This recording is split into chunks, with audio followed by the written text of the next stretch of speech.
Everyone, আসসালামু আলাইকুম। Welcome to my new blog. আজকে আপনাদের কাছে এই ব্লগটি নিয়ে আসলাম। এই ব্লগটি এত গুরুত্বপূর্ণ। সেই ব্লগটি হচ্ছে আপনারা কিভাবে কুশর ঘাস রোপণ করবেন, অর্থাৎ মাটিতে কিভাবে আপনারা কুশর ঘাস পুঁতবেন এবং সেখান থেকে গ্যাজ বের হয়ে ঘাস হবে। তো 90% মানুষেরা জানে না। আপনারা এই ভিডিওটি শেষ পর্যন্ত দেখবেন, তাহলে অনেক কিছু শিখতে পারবেন। যদি স্কিপ করে দেখেন তাহলে অনেক কিছু শিখতে পারবেন না, আপনাদের ঘাস হবে না। এই কারণে বলছি, আপনারা আমার এই ভিডিওটি দেখুন।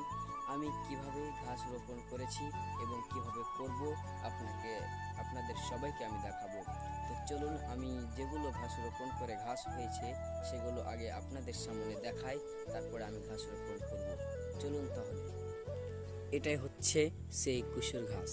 আগে দেখেন কুশর ঘাসটা কত সুন্দর হয়ে তার শিকড় গজাইছে। একটাই কুশর কিন্তু কতবেলা তার হয়েছে, গ্যাস বের হয়েছে। এভাবেই আপনাদের কুশরের গ্যাস বের হবে।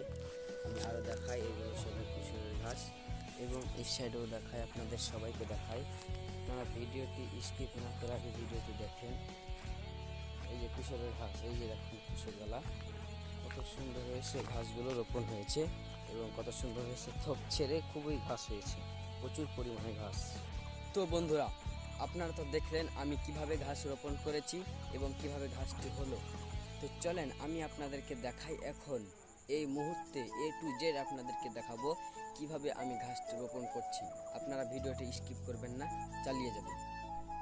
তো বন্ধুরা, প্রথমে এভাবে একটি গাড়া করে নিতে হবে, গর্ত। এভাবে একটি গর্ত খুঁড়ে নিতে হবে। আপনারা দেখেন, এভাবে একটি গর্ত খুঁড়ে নিতে হবে, একটি বিশাল করে গর্ত। তারপরে আপনারা এই যে এরকম 3টা কুশরের ঘাস দেবেন। এরকম সেই 3টা কুশরের ঘাস। এই যে এখন আপনারা দেখতে পাচ্ছেন, এই যে দেখেন এই গাছটা কত বড় গাছ। এই গাছটাকে এই যে দেখেন এভাবে দিয়ে সব এই যে এভাবে দিতে হবে, যাতে এই গাছটা উপরে থাকে। এরপর এই গাছটা দেখেন, এই গাছটাও হয়ে আছে, গাছটা কিন্তু এই সাইডে হবে, এভাবে হবে, এবার এই সাইডে হবে এবং তার পাশে জোড়া থাকবে। এরপরে এইটা দেখেন, এটা হচ্ছে আরেকটা গাছ। এই গাছটা থাকবে এই সাইডে, অর্থাৎ উলট পালট হয়ে থাকবে, এভাবে থাকবে। এই যে দেখতে পেলেন, এটা হচ্ছে সঠিক নিয়ম। প্রথমে গ্যাস থাকবে, এটা এদিকে থাকবে, তারপরে গ্যাস এদিকে থাকবে, তারপরে গ্যাস এদিকে থাকবে। এটার কারণ হচ্ছে যে ঘাসটা যখন বের হবে তখন এটা উপর দিয়ে হবে, এটা ওই সাইড থেকে হবে, তখন ভিতরের যে থোপগালা রয়েছে এই থোপগালা থেকে 2 শিকড় দিয়ে তখন থোপের মধ্যখান দিয়ে ঘাস হবে। এটাই হচ্ছে সঠিক নিয়ম। তো তারপরে এখন আমাদেরকে মাটি দিতে হবে একটু সাবধানে, যাতে এই গ্যাসটা ভেঙে না যায়।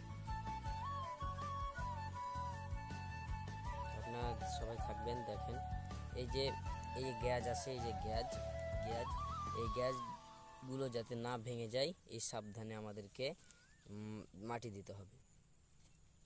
মাটিটাকে ঝুরালি করে নেবেন।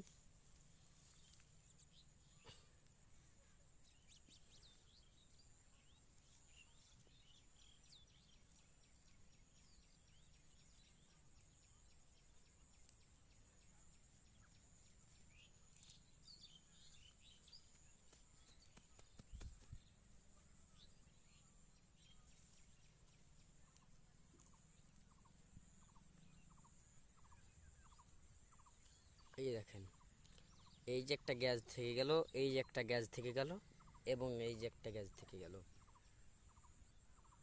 তাহলে দেখতে পেলেন এই 3টে গ্যাস থাকলো, 3টে গাছ হবে, তখন এদিকে একটা হবে, তারপরে মধ্যখান দিয়ে হলে সে থোপটা পূরণ হয়ে যাবে। এই নিয়মে কিন্তু আপনাদেরকে কুশর ঘাসকে রোপণ করতে হবে।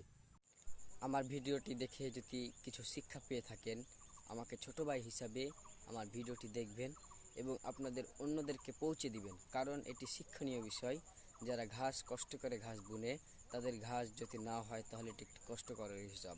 আপনারা আমার এই ভিডিওটি লাইক, কমেন্ট, শেয়ার করবেন এবং অন্যদেরকে শেয়ার করে পাঠাবেন।